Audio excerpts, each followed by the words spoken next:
Iran के खिलाफ Israel ने जमीनी जंग के संकेत दे दिए हैं। इस ऑपरेशन में अमेरिकी मरीन्स कमांडो की अहम भूमिका रहेगी।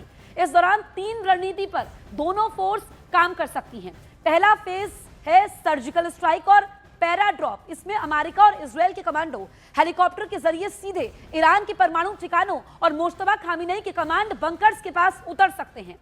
इसका मकसद क्या है ये आप समझिए। मकसद है टारगेटेड किलिंग और बंकर्स को अंदर से तबाह करना होगा।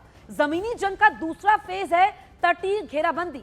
इसमें अमेरिकी नेवी और मरीन कमांडोज बुशहर और चाबहार जैसे बंदरगाहों पर हमले कर सकते हैं। अब मकसद आप समझिए, मकसद होगा ईरान की नौसेना को पूरी तरीके से पंगु बनाना, वहां से सप्लाई रोकना।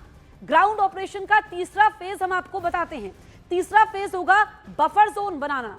इजरायल दक्षिण की तरफ से ईरान के तेल संपन्न इलाकों में घुसकर एक बफर जोन बना सकता है ताकि ईरान की आर्थिक कमर हमेशा के लिए टूट जाए।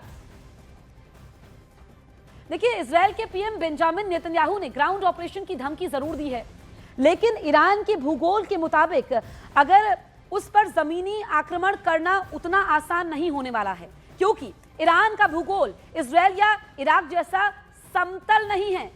जागरोस पहाड़ियां टैंकों और पैदल सेना के लिए मौत का जाल बन सकती है।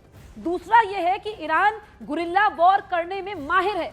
ईरान की आईआरजीसी और उनकी बासिज फोर्स जमीनी जंग में माहिर है।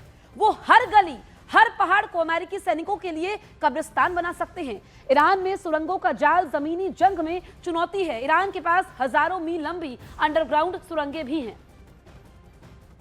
तो देखिए कि किस तरीके से यहां पर इतना आसान नहीं होगा ग्राउंड ऑपरेशन करना। ईरान के खिलाफ जंग में अमेरिकी मरीन्स कमांडोज की अहम भूमिका होगी। अब हम आपको अमेरिकी मरीन्स के बड़े ऑपरेशन के बारे में एक एक करके बताते हैं। अफगानिस्तान में टास्क फोर्स 81 के तहत बड़े ऑपरेशन किए गए।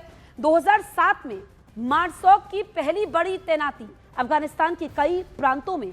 अब दूसरा ऑपरेशन की अगर हम बात करें, अफगानिस्तान में ही ऑपरेशन फ्रीडम सेंटिनल के नाम से था।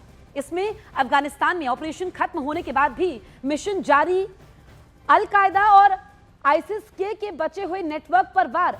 अब तीसरा ऑपरेशन हम आपको बताते हैं। तीसरा बड़ा ऑपरेशन है एंड्यूरिंग फ्रीडम रहा, जो अफगानिस्तान में हुआ। इसमें तालिबान के खिलाफ लंबी जंग में बड़ी भूमिका निभाई गई। अमेरिकी मरीन्स कमांडो अफगान फोर्सेस के साथ मिलकर ग्राउंड कंट्रोल करने में सफलता हासिल किए थे।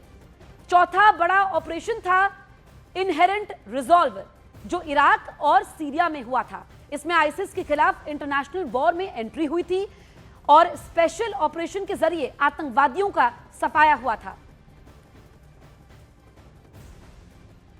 तो अमेरिकी मरीन कमांडो